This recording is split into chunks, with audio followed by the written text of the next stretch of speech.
Morning. Good evening, everyone, from Unity House and the RMT headquarters. My name's Steve Shaw from the RMT National Executive Committee for the North West and North Wales. I'll be chairing this meeting this evening in the absence of the union's national president, who's away representing the RMT or the business.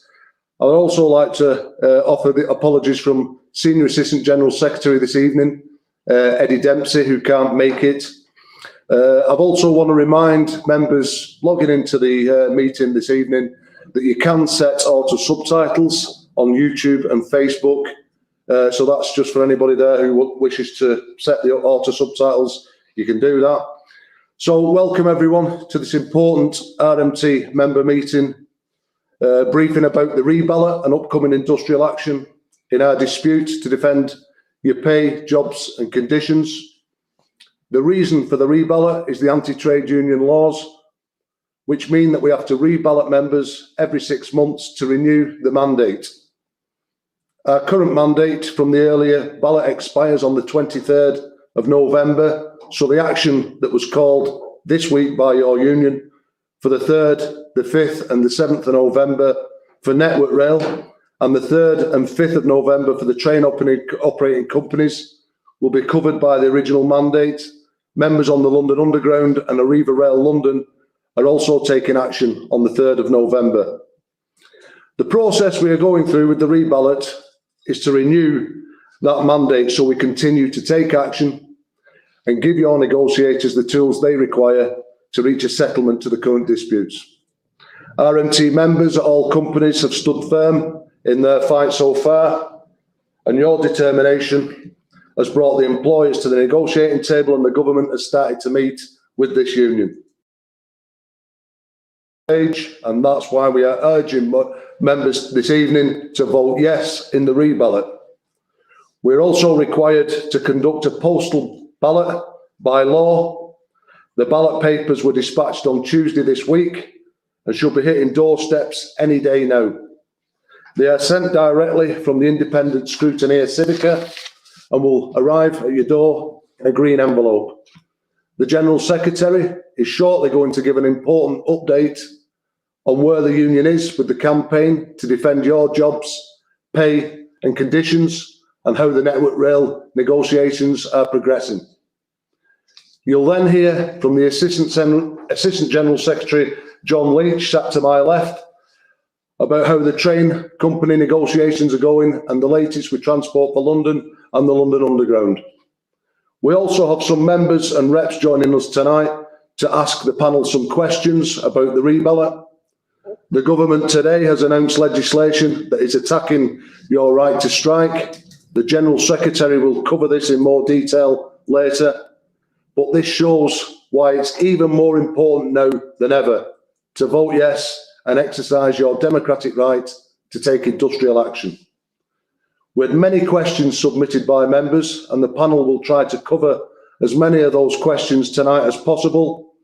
We've also got an FAQ document about the Re-ballot on the website. The link is on the screen below. If you have any other questions or your details have changed or you don't receive your ballot paper in the next few days, then email ballot@rmt.org.uk. So that's ballot@rmt.org.uk. I will now hand you over to the General Secretary of the RMT, Mick Lynch. Good evening, everyone, and welcome, and thanks for turning out again to listen to these important messages from your union. I'm going to cover Network Rail, as has been said, and I just want to remind you, you should have had messages already if you're a Network Rail worker for the strikes on the 3rd, 5th and 7th of November, and of course about the additional action for Network Rail maintenance members, which is an overtime ban in between those dates. In this campaign, we need you to vote yes. If we do not vote yes, this dispute will be in trouble. We need to keep moving forward. The members have brought the employers to the negotiating table, and the government has started to meet us. I have met the Secretary of State in the last couple of weeks and put our case to her. We know that the political situation is in turmoil at the moment, and we don't even know if the Secretary of State will last to the end of next week. So we have to be consistent and firm in what we do. You need to keep your union strong, and we need to do that together. The dispute is at a crucial stage. We need to renew our mandate, and it's absolutely vital that we get a big yes vote that will strengthen the arm of your negotiators and bring this dispute to a conclusion.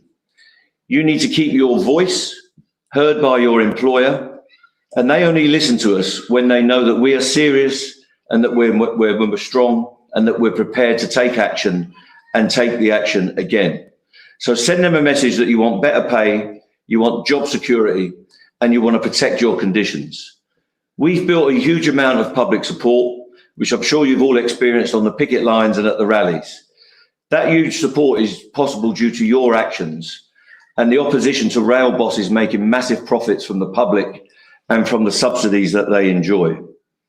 And remember in this campaign that the anti-trade union laws, which we've got more of today, dictate that in order for members to be able to take lawful industrial action and get the protections that involves, certain thresholds have to be met in terms of both the members voting in total and the amount that need to vote yes. And remember, we have to beat those thresholds. Those thresholds are very strict and they're very onerous on the union. So we need to get at least 50% of the members eligible to vote to actually take part. And we need to get at least 40% of all of those eligible to vote yes in the ballot. For instance, this means that if there were 1,000 members at a particular company, to meet the threshold, at least 500 of them would have to vote. And of those, at least 400 would have to vote yes. So that's almost a 90 or 80% a yes vote of the people that are turning out. So if 499 members, for instance, voted yes, that would not meet the thresholds and would not be a valid vote, and we cannot take action. So don't be complacent. Don't think that your workmate's going to do the job for you. It needs everyone to return their ballots as quickly as possible, especially with the disruption in the post that we're experiencing. So you should have already been getting the message out. It should have come to you. And that's why it's so important that we vote yes in these re-ballots. And you've got the information that you need that are on the ticker tape at the bottom and have been delivered to you by regular messages, by text and emails. You can get campaign material from the union via your regional office and via the contacts that we provide.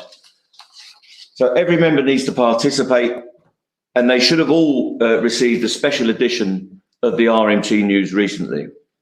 We're also doing some special communications that are coming out right now. We're communicating to the 3 main groups in the dispute. So there is a special issue of a top communication coming out in the morning. This evening, we've already sent out a special communication for Network Rail maintenance, and there will be another one for Network Rail Ops coming out shortly, which covers the signallers, the ECROs, the station staff, and the bands 5 to 8s. And as with the previous ballot, we will be using peer-to-peer texting to get in contact with people during the ballot period. That will be a legitimate means of contact, and you should look out for those. And we will be perhaps looking for volunteers to help us with that, and many of you have participated in that. That will all be GDPR compliant, and beware that these communications will come out in addition to the regular stuff you receive from the union. So in terms of Network Rail, I'm going to try and quickly cover where we are in the Network Rail negotiations. It is quite a complex picture, but I'll do my best to guide you through that. Starting with Network Rail's modernising maintenance agenda, you will have seen quite a lot of communications from the company who are trying to divide us and trying to get their propaganda in front of your eyes. Don't fall for the tricks that they're giving you. They are seeking to bring in the most draconian changes to terms and conditions in maintenance and rip up everything that we've agreed with them over the last 20 or 30 years. So just to run through where we are with those serious issues, and you will get a more detailed breakdown coming to you if you haven't already received it. They are seeking to rip up your working practices, your contractual terms and conditions, and your work-life balance. In addition, we believe, to diluting the health and safety regimes on the railway and on the infrastructure. So in terms of rostering, we believe that there'll be an average of 20% increase in the unsocial hours due to what they're calling individual rostering. And that will be on top of the existing 30% increase that we've suffered through the introduction of non-red zone working. It will also facilitate an increase in multidiscipline deployment at any time, the removal of 12-hour shifts, and more shifts for you overall across the shift year. Managers will be able to move shift times by 2 hours in either direction at short notice and without the safeguards that will protect your work-life balance. There will be inferior roster negotiations, which will help managers ram through the changes without a buy your leave. And there will also be hundreds of roster clerks created who will be there to enforce these detrimental changes to your rosters. In terms of deployment, the company intends to make changes to the way that you're deployed in multidisciplinary joint teams for response and for maintenance. This would mean that any grade or discipline would undertake tasks such as removing clips, shoveling ballast, digging, lifting, transporting rails and sleepers and so on. There is no defined list of these tasks, and this would be determined by what the manager thinks would be reasonable for you as a worker. In effect, all works tasks would be defined as reasonable, and therefore refusal to undertake those tasks could be treated as insubordination, and in turn that could be gross misconduct. Staff would deploy to all work sites where the work of many different disciplines is planned, and all of those present would undertake all tasks irrespective of their own discipline. The flexibility would be supplemented by a mandatory list of overlapping skills, and some of these we assessed as being a risk to your safety. And the company will deploy apprentices to any task for 50% of their time that they deem to be reasonable. There will also be a new contract of employment across the sector, and they're seeking to wipe out the heritage contracts that we brought in from the private sector. So the company will enforce the GTRM Carillion contract for all new starters and for anyone taking a promotion in the future. This will mean a significant number of people would be thousands of pounds worth off on promotion. For example, operatives and technicians currently employed by Amy on the Amy contract would be worse off by £4 and £5 per hour respectively. Most would be substantially worse off. This will lead to a situation that stifles any interest in our members that they may have in progressing through the company or seeking promotion. It would also mean inferior overtime and shift premiums for many. And on the GTRM contract, these are only 10% compared to what you may get now. In terms of the organisation of maintenance, the company will remove all current national sizing templates, and that will mean that 3-person S&T teams and 4-person overhead line teams, for example, would go. This, in fact, requires the requirement for anyone to be part of a team. The company will remove all 67 working supervisor posts, yet there is no clarity about how these individuals will be dealt with. The merging of sections across the routes would lead to redundancies for section managers, section supervisors, planners, and section administrators. In fact, we will not understand the true scale and impact of this until the route consultation is underway, when, of course, it would be too late. In terms of the job cuts and the job security measures that we're looking at, the company intends to remove 1,950, nearly 2,000 frontline posts at a time when they are signing multi-billion-pound framework agreements with the subcontractors to outsource work that in-house staff should carry out. The company is in the process of slashing maintenance scheduled tasks by up to 50%, and this is compromising the safety of the railway to achieve those cuts. The company will not commit to an unconditional guarantee of no compulsory redundancies. We have to accept the whole package that I've outlined in order to get such a commitment. And the company are attempting to rip up parts of the promotion, redundancy and resettlement agreements that give you job security during times of reorganisation. In summary, these proposals will affect all maintenance workers, irrespective of grade or engineering discipline. Some workers will be made poorer in the long term, and most will see their work-life balance degraded, their jobs become more difficult, and their health impacted by more unsocial hours to be worked. The company says these plans arise from government cutting of operational budgets, but we know that they've been planning these measures for a very long time, in the latest phase for up to 2 years during the COVID crisis and many of you will have heard these measures being proposed for more than a decade. At the time when you were out there giving your all to keep the railway running and putting yourself in danger during the pandemic, they were planning to cut your jobs, cut your conditions, chop up your working practices and your collective agreements, and freeze your pay. They were doing that from the safety of their homes during remote meetings while you were out committed to the railway and doing your job. We predicted these plans at the start of this dispute, and it is clear that the company never had any intention of reaching a compromise that would have reduced the impact on the staff. We now refresh our mandate for industrial action, and all maintenance staff, including those in works delivery and route services, must return a massive yes vote in the re-ballot so we can fight these proposals. Turning to operations staff, which covers signallers, controllers, stations and bands 5 to 8 staff, I want to thank you for fighting alongside the thousands of colleagues in Network Rail and the train operating companies against a massive real terms pay cut over the next 2 years, following a 2-year pay freeze. There's plenty for operations staff to be concerned about in this dispute. Over the last 28 years, operations staff have built up their paying conditions through hard-won disputes, through tough negotiations, notably the 1994 signaller strike, which resulted in the platform being built through which the restructuring agreements, the SRI, and then following a further threat of dispute in 2000, the union entered into 18 months of intense negotiations for the joint working party agreement and appending the national rostering principles. That's the basis on which signallers work. And these agreements were the foundations which the union has built on through painstaking negotiations year on year, consistently delivering above inflation pay increases 2 years for signallers and all people in operations. And the company is saying that the only way to create pay agreements is through self-financing productivity. Op staff current paying conditions were achieved without having to give up all of your conditions. Most notably, we have retained the promotion transfer redundancy and resettle agreements, the PTR&R.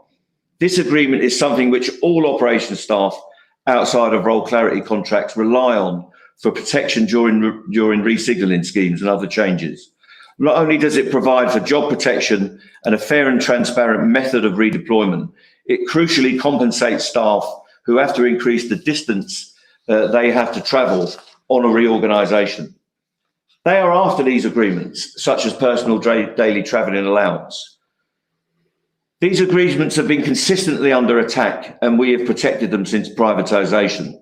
So when we see Network Rail imposing vastly inferior terms and conditions on our maintenance colleagues and telling us they will issue new starters in operations with an as yet unseen inferior contract, then it really is time to see the bigger picture of what's at stake in this current dispute. If they get away with what they are seeking to achieve in maintenance, it's only a matter of time before they come after signallers, electrical controllers, and everybody else covered in the operations field.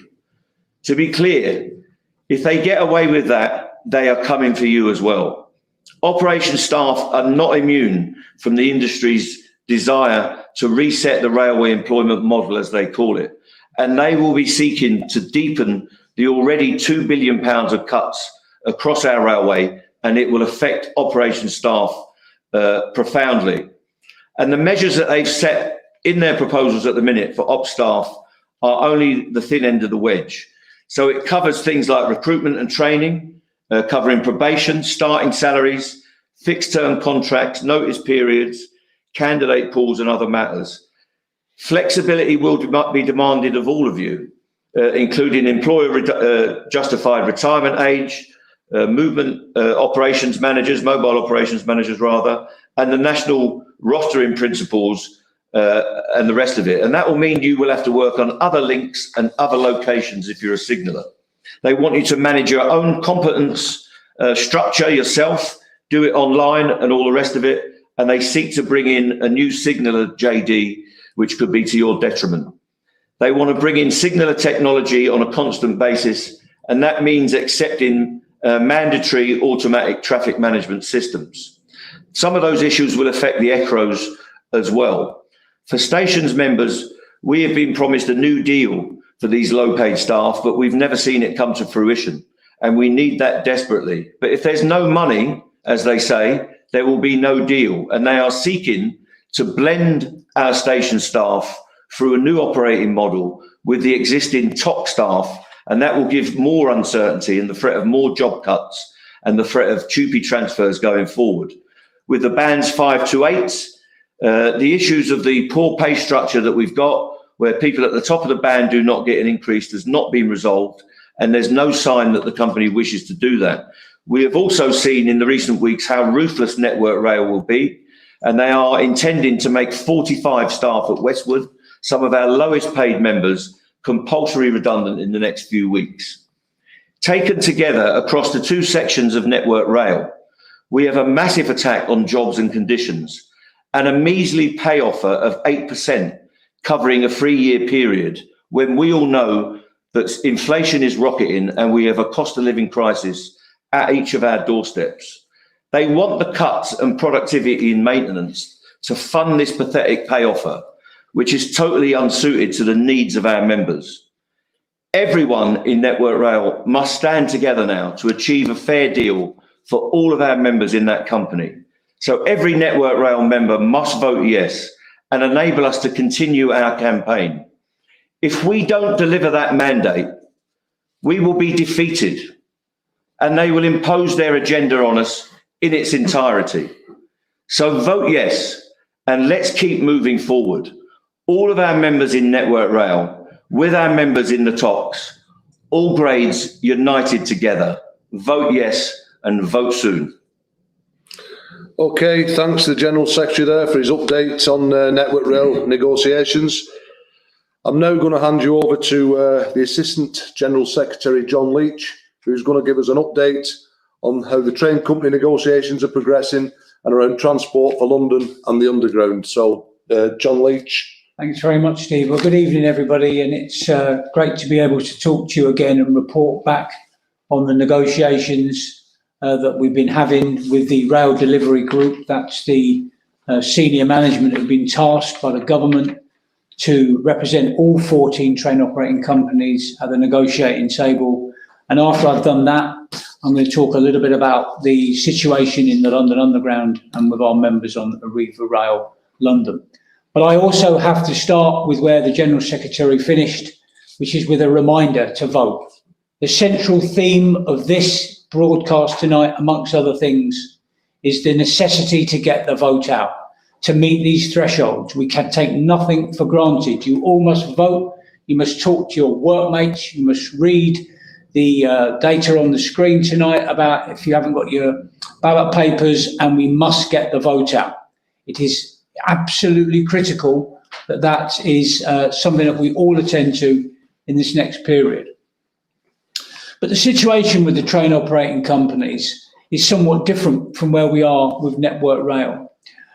One way you could describe it is they are nowhere near as advanced. And I don't mean by that that the talks with Network Rail are advanced to the point of satisfaction or of an acceptable nature. Far from it. But the situation with the train operating companies is lagging far behind.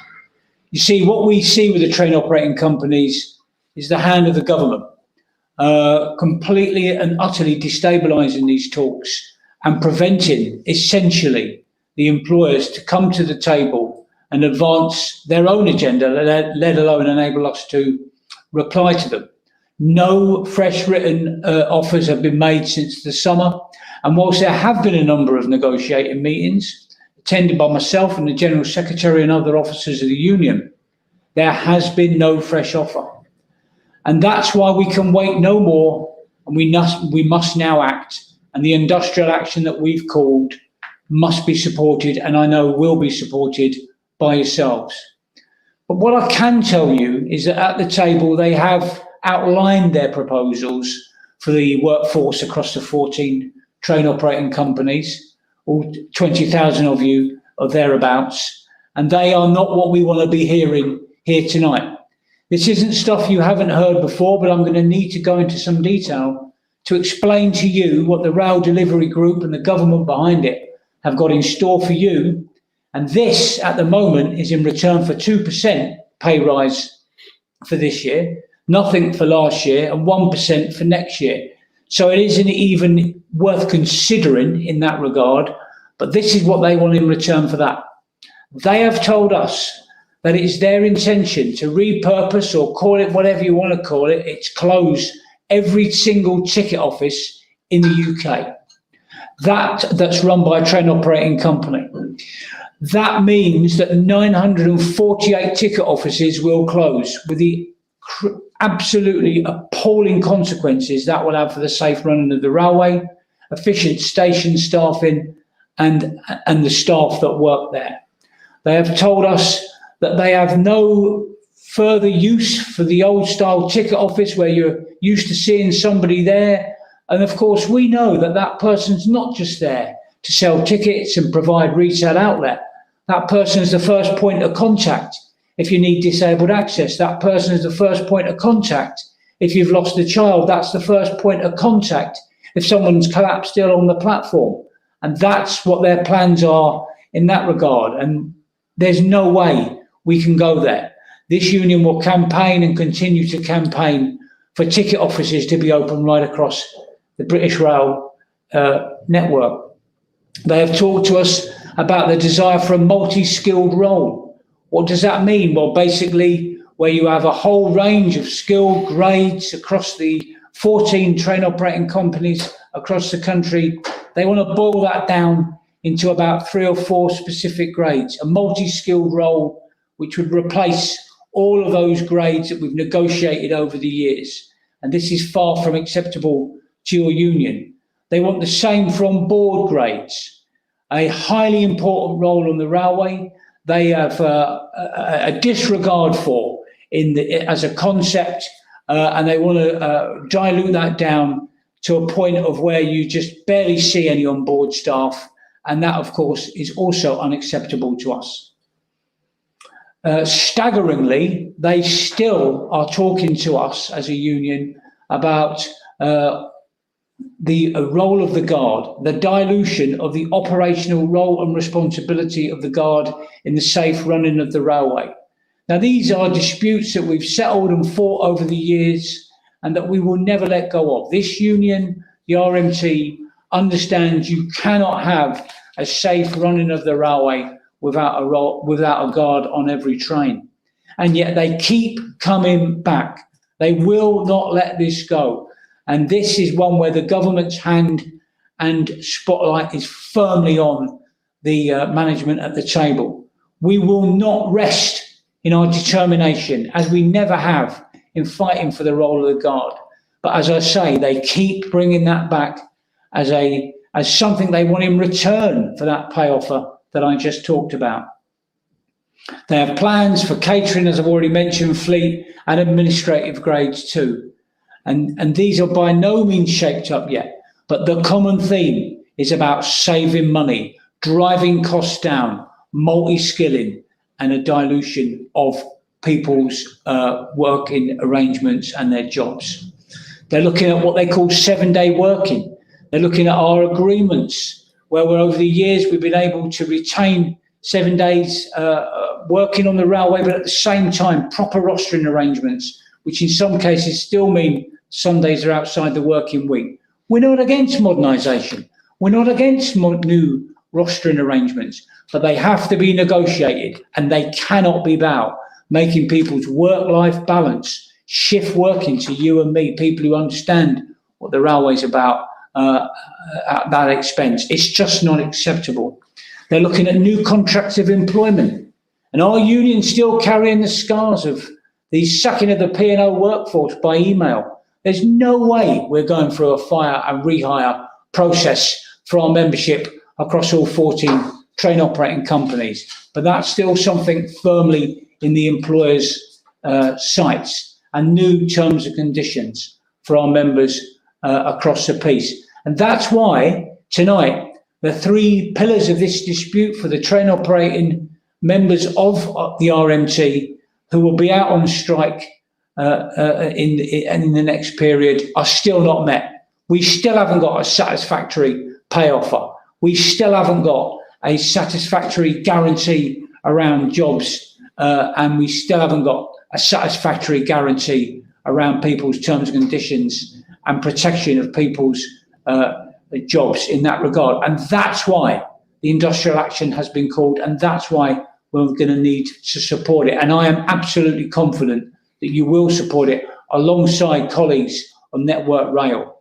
This dispute is defined by the unity of the RMT right across the entire membership, right across all 40,000 members affected by this. And on the train operating company side of the union, which I have a specific responsibility, the message is this: we must remain strong, we must remain vigilant, and we must remain united, and we must get the yes vote out. So just turning on, Chair, to the other side of my report back tonight, which is with regards to our members employed in the London Underground. Now, in London Underground, it's like a mini version of the national dispute with the employer, in this case, the Mayor of London and Transport for London, which owns LUL, with a cuts agenda. They've done their finance deal back in August, and now we're seeing the price of this, with pension reform still on the table, with cuts being implemented, 600 cuts to start with. And of course, with absolutely no assurances given to your union about this critical issue of people's terms and conditions of employment. The three demands are not met. The demands are that your pensions are not worsened. The demands are that jobs are guaranteed. And that the other demand is that people's terms and conditions of employment are not made worse. But those guarantees have not been provided by the Mayor of London or his officials at London Underground.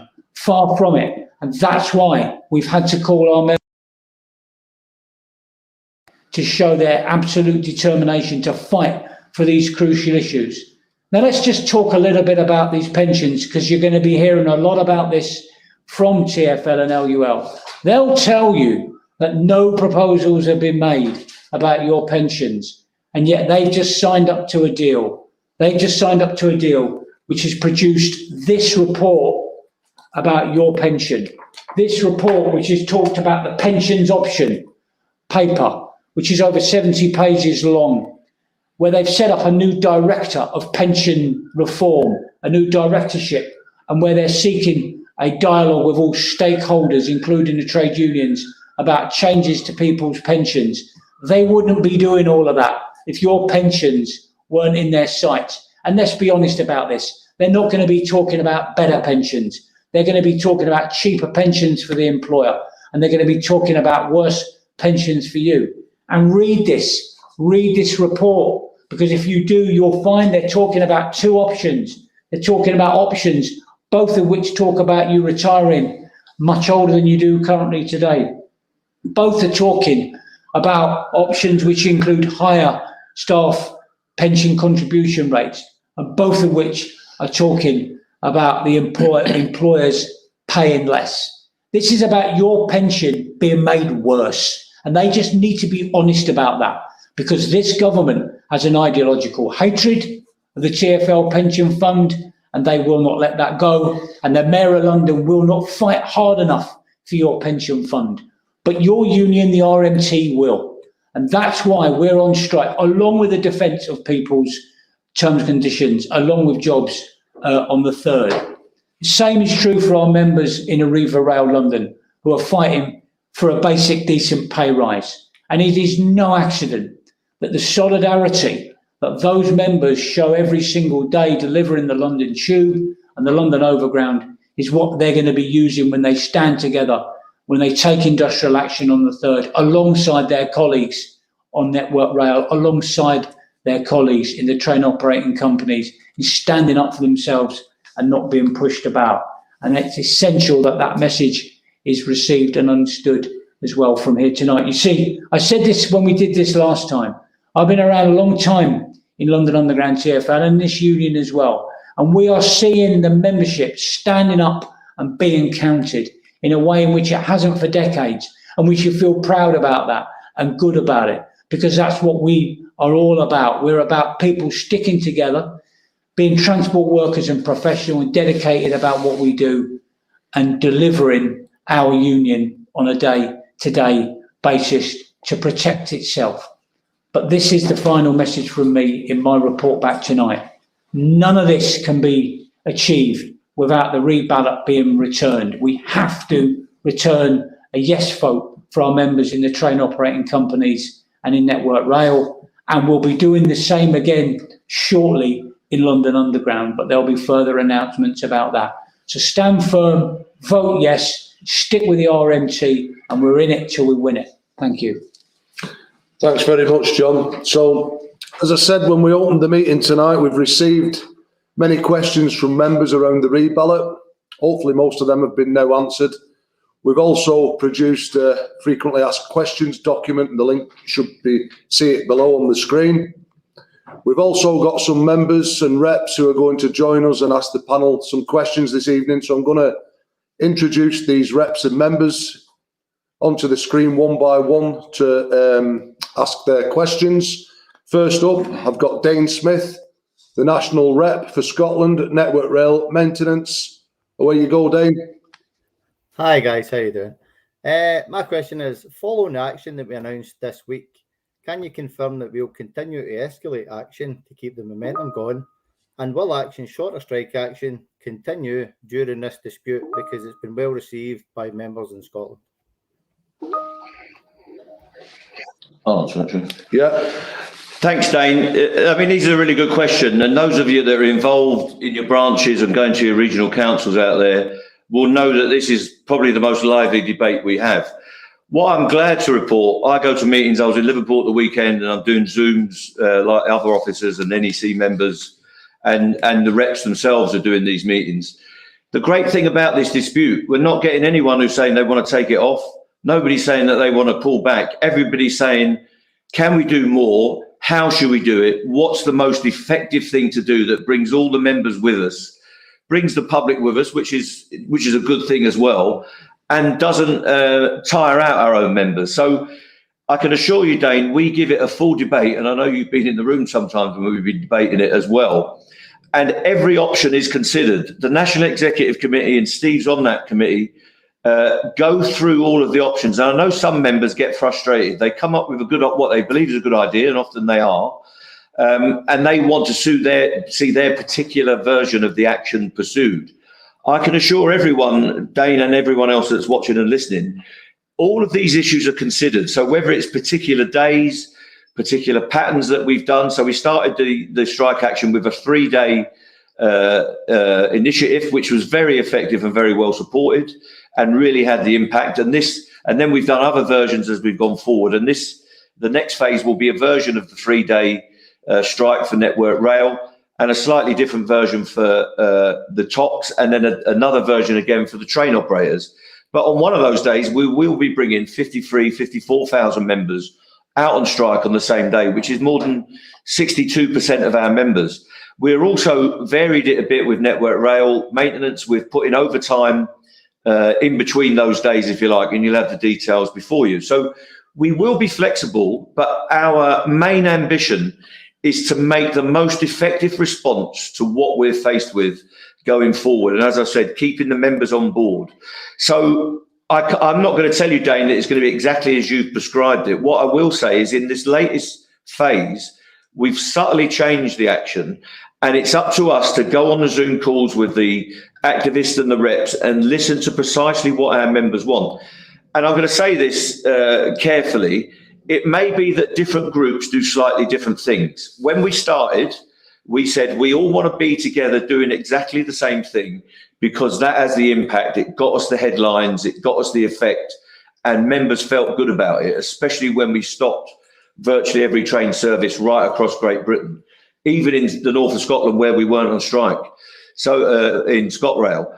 So we will consider that, and what I will guarantee is that we will take the most effective and responsible decisions we can.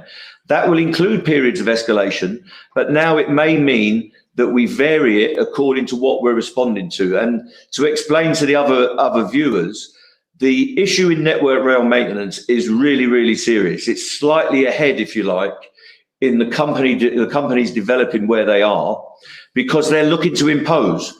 And imposition means redundancy. It means changing all those working practices and conditions of employment and even contracts of employment on a ticking time bomb basis. So it may be that our members in Network Rail Maintenance are chomping at the bit to do a particular action. And if we think there's a consensus on that, Dane, and all the other listeners, that's what we'll do. But we still don't want to drift away from each other and run three separate disputes, if you like. We want one national dispute that may have different flavours. The negotiations have slightly different flavours, and the action that arises from that may be slightly different as well and slightly varied. So we will escalate the action if that's what it takes, and we will listen to the members who are campaigning for different forms of action, and at the same time keep ourselves unified and united. Thanks, Dane. Next, I'm going to bring in Vicky Sharp, Customer Service Assistant for C2C, and I'll ask the Assistant General Secretary, John Leach, to respond to this question. Vicky, are you there? Yeah, hi. I was just wondering, what should I say to any of my colleagues who are unsure whether to actually vote yes in the re-ballot? Hi, Vicky. It's John here. You've got to absolutely convince them and not let go, and keep explaining to them that it is absolutely essential that everyone votes yes in this re-ballot. Essentially, it's about giving your union the tool to be able to call industrial action if needs be, to protect people who, when we've got the ballot back, and to be able to give ourselves the power, the leverage, the pressure, the negotiating determination when we're meeting these managers on your behalf and the members' behalf, to be able to argue and essentially bargain with them. If we don't have the yes vote, we don't have any of that, and we just become nothing but hot air. And the other thing, of course, to say is that, if we don't get the yes vote, we are allowing the management to do all of those things that I've just talked about. The closure of the ticket office, the multi-skilled station role, the on-board grades, the dilution of the role of the guard, the catering and fleet staff reorganisations, people's rosters getting worse, job reductions. All those things will be coming our way a lot faster. We have to return a yes vote. People have to participate. All they've got to do is post a ballot paper back that's going to come to their home. And it's essential that people like yourself and your workmates speak to everyone at work continuously and relentlessly. You can tell I'm a bit passionate about this, until we get this yes vote back, because without it, and the General Secretary said it, we're going to be in deep trouble. We cannot afford not to get the yes vote. We have to, and we have to keep going. And that's why you'll see on the screen email addresses for people to contact if they haven't had their ballot papers. The RMT is a helpline as well, but email in to ballot@rmt.org.uk if you need your ballot paper. It is essential, Vicky, that we get people to vote. It's in their absolute own self-interest, their family's interest, their workmates' interest to vote yes. We've got to get the vote out. It's essential. Without that, we will be in a bad place. So until that ballot closes, it is essentially our priority. Thanks. Thank you, Vicky. Next question, I'm going to go to Craig Mills, who's a lead host for Great Western Railway. I'm going to ask John Leach to respond to this question also. Are you there, Craig? Evening, guys. Evening, top table, and all of those who are on the call tonight. Hello to everyone. John, will we coordinate any future dates of our industrial action with our other unions that are involved, please?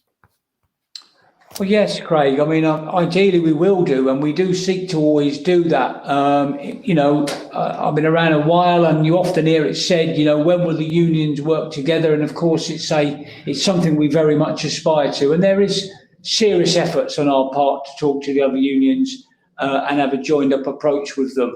Some unions see things differently, but tonight all I want to talk about is unity. All I want to talk about is that unity that people in the workplace crave when they might be in a different union for whatever reason they've got.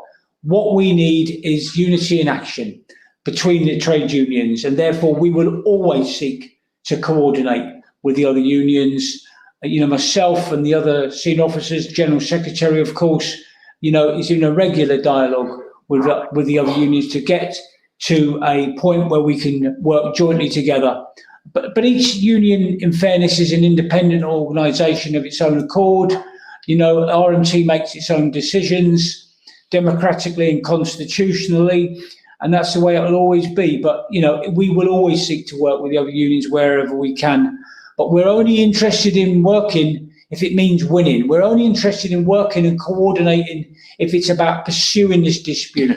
We're only interested in coordinating action where it means more leverage and more power for the workers affected in this. That's what defines the RMT's role in this. We'll work with any other union that's on the same page as that.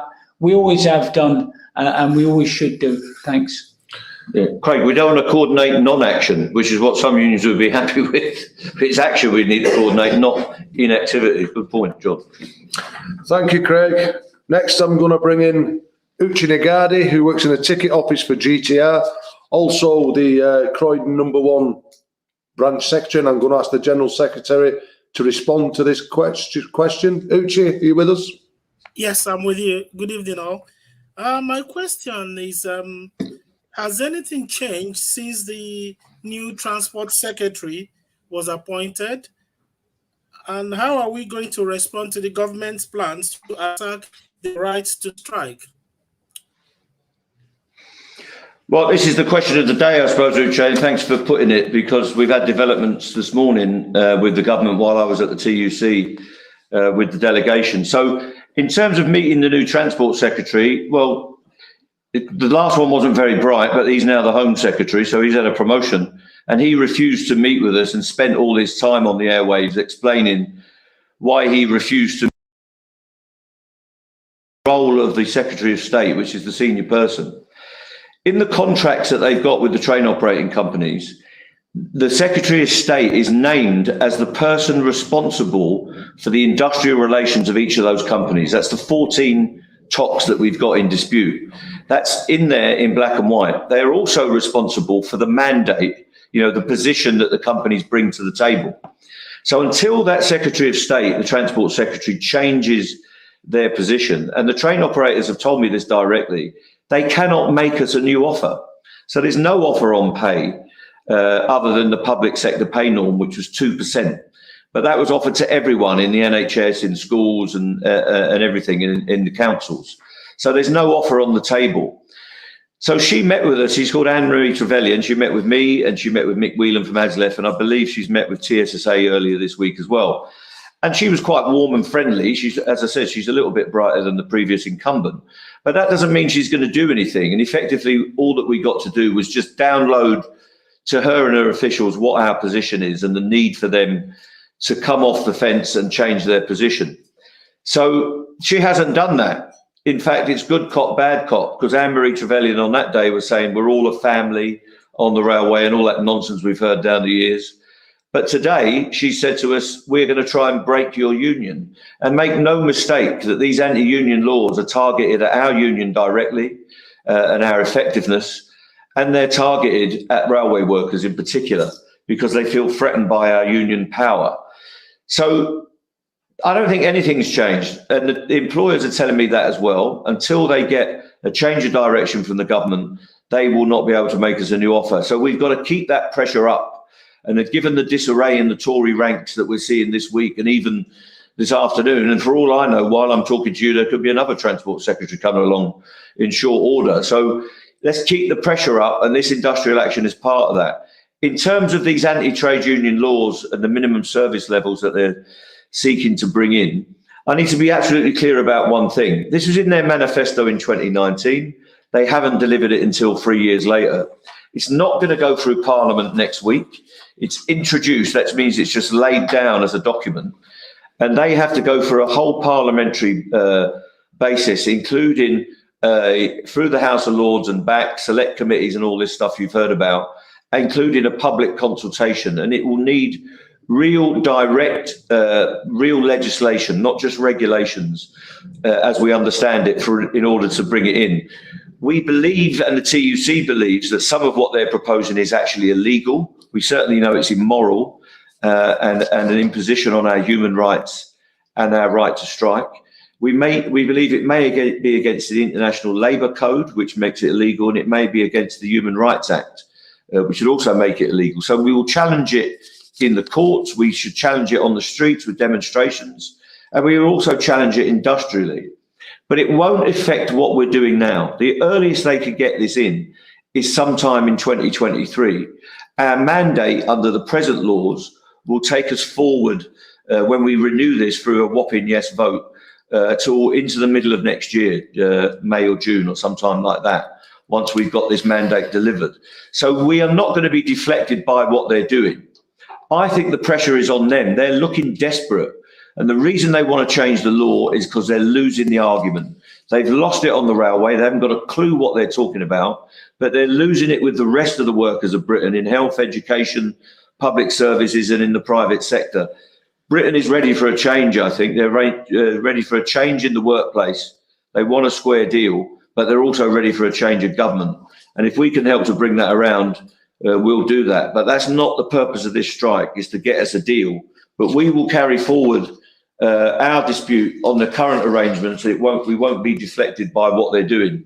On November the 2nd, there is a mass lobby of Parliament called by the TUC, and we want all of you, or as many of you, to get down there to join that lobby. We've already got hundreds of people signed up to do it, and we can go and press the case directly with the MPs. If they're not fighting each other in the parliamentary chamber, we can lobby them to make sure that they stand up for our people. So a great question, but it's all to play for, and it won't deflect us. Thanks, Uche. Thank you very much. Next question, I'm going to bring in Mark Beresford. Mark's a signaller for Network Rail Operations, and I'm going to ask the General Secretary, Mick Lynch, to respond to this question. Mark, away you go. Thank you. Evening, everyone. Evening, Mick. The question is, at what stage will any offer be put to members? Well, our commitment, Mark, is that the offer, when it's fit for purpose, when it's something that we can even consider, will be put to members in the train operating companies and in Network Rail. And you, the rank and file members, will decide when those offers are acceptable and when this dispute is concluded. So that's our commitment here, to deal with the train operating companies. We can't put an offer to the members in those companies because there isn't one. We've got a draft document that's in their possession, not ours. It hasn't been sent to us as a proposal. They keep going away and redrafting it.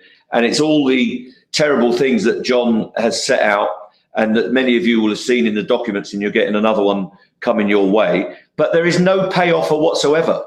And there is no guarantee of compulsory redundancies. So what we need to get an offer in shape is a package that we can support, that deals with the conditions and the modernisation and what they call it. We need a guarantee on the job security, and then we need a pay offer that's worthy of consideration. So there isn't one in the top, so we can't put it to a vote. On Network Rail, as I'm sure Network Rail members know, they did put forward this 2-year deal that was 4% for 2022 and 4% in 2023, remembering that we didn't get a pay deal in 2021. So that's 8% over 3 years, in effect. We know that inflation today, on today's figures, is 12.6%, just for September 2022. So even on the raw money side of it, it is completely unacceptable, and the NEC did not think it worthy to put to the members. We know that the members would have voted it down. I think it probably would have been on a level of 10-1. So it wasn't worth us wasting our energy to create all that fluff. But what it is a conditional offer. It's not an offer of 8% without strings. It's an offer of 8% with us accepting nearly 2,000 redundancies, accepting the cuts to maintenance scheduled tasks, accepting all those working practice changes and all the terrible things that are going to come with that, the work-life balance being destroyed and move, in some cases, to permanent night work and all the rest of it. So we couldn't possibly put that to a referendum.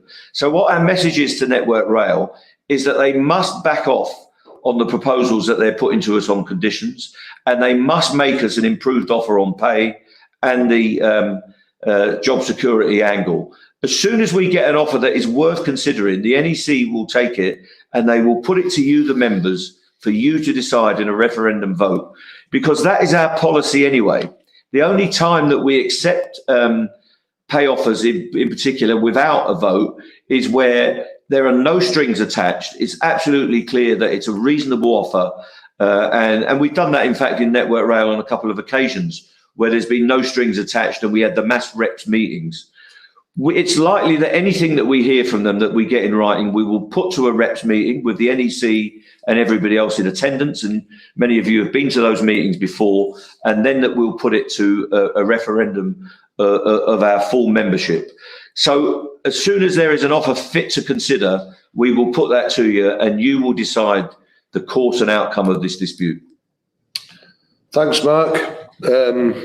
Final question, I'll bring in Kerry Evans. Kerry's a senior conductor at West Midland Trains, also the chair of Worcester branch. I'm going to ask Assistant General Secretary John Leach to respond to this question. Kerry? Hi, can I just say on behalf of the membership that we all thank you very much for the work that you continue to do for us. You're amazing, you guys. Thank you very much. Okay, so my question is, what financial support is available for members who are struggling due to the action? Hi, Kerry. It's a really important question, that, and the national leadership fully understands the pressure that people are under. And because of that, funds have been made available from the union's own finances to provide what we describe as solidarity payments. Now, this isn't strike pay. I mean, we've got to be straight about this. We're a small in numbers union. There's only 80,000 of us, just about thereabouts in total. And we're spread right across the UK. And as the General Secretary said already, over 53,000 of us will be out on strike shortly. So we haven't got enough for everyone to get strike pay. And but what we have got enough of is the solidarity that you need and the absolute determination and grit in our hearts and our souls. But that doesn't necessarily help people when they need a bit of extra cash. And because of that, there is solidarity payments, there is the National Disputes Fund, there is a process for money to get to people who need it. And the way in which we do that, and this is really important, is it's not done centrally, it's not done over the phone at Unity House, it's done locally by locally elected, accountable union officials through the branch or regional council, where you need to contact those people. That can be done through your local branch secretary, and all branch details are on the website and things like that. You'll be able to contact who you need to get hold of, and those solidarity payments can be provided, and in a relaxed, sensitive, private way. We're a union. We're about looking after our people. We describe ourselves as brothers and sisters for a reason, and we're proud of it. And we understand that times are tight and that, nothing comes for nothing. We need money. So there are solidarity payments there, Kerry. There's a way of getting them in a sensitive and private and in a totally appropriate way. It's democratically administered. The union gets it. And with that, alongside that solidarity and determination to fight this injustice, these appalling attacks that are coming our way, we'll be able to win. But there is money there. It's available. And all people need to do is contact their local branch and they'll be able to access it, as I say, in a private and sensitive way. Thanks. Thank you, Kerry. That was the final question. I'm now going to hand over back to the General Secretary to sum up this evening's meeting before I move to closing it in the next few minutes. So I'll hand you back to the General Secretary, Mick Lynch. Thanks, Steve. I just want to say to the members out there and everybody that's supporting us in this dispute, I'm immensely proud of what we in this union have achieved together so far in this dispute. If we'd not made this stand, the companies and the government would have implemented these cuts. imposed the changes that we're resisting, and ripped up our conditions. And they would have made thousands of our members, our sisters and brothers, redundant. We have stopped them in their tracks through our powerful stand, with at times, along with the LUL membership, 53,000 of our members, more than 62% of them, on strike together. We've also won public support and sparked the imagination of millions of workers and inspired the trade union movement to campaign and fight for change and a square deal for workers across Britain. And I believe the working class is on the march now, and that's been shown this week in the TUC in Brighton, where virtually every union, the moderate ones and the radical ones, are going into dispute and carrying the fight forward. At the beginning of this dispute back in the spring, I said that this would be a marathon, not a sprint, and that we would have to dig in and stick with it. We cannot give up now. I know that the most important thing for you is that we get a deal, that we get a result that we can support as a union. I and the other officers and representatives, along with your NEC, are determined to achieve that result for you. That is our top priority. And it will be you, our members, that will decide when a deal is a deal. You will have the vote and the decision. But we need appropriate offers from the other side. And what we have at the moment is actually worse than nothing. It amounts to cuts in jobs, cuts in conditions, and cuts to your real pay. And we cannot accept it. So let's dig in and recommit ourselves to seeing this through. Take the action that we've set down in early November, as I know you will. And in the meantime, give us that fresh mandate to achieve that deal for you. Our unity is our strength, and we will carry that forward and in solidarity with each other. Thanks again. Vote yes, keep the faith, and keep up the fight. Thank you very much. Thanks, General Secretary. I just want to say a big thank you to all members this evening for joining this online rally. We hope that we've set out why it is so important at this stage that members vote yes in the re-ballot, and why we are at a critical stage in these disputes. And if anything you could take back to the workplace after tonight's meeting, I'd like all members who have participated and logged into tonight's call to take 5 key points back to the workplace. Email ballot@rmt.org.uk if your details have changed or if you don't receive a ballot paper. And in terms of details, I mean change of address, change of grade, change of workplace, anything like that, you need to email ballot@rmt.org.uk to ensure these are updated. Email ballot@rmt.org.uk or contact your regional office if you require any campaign materials for the upcoming picket lines.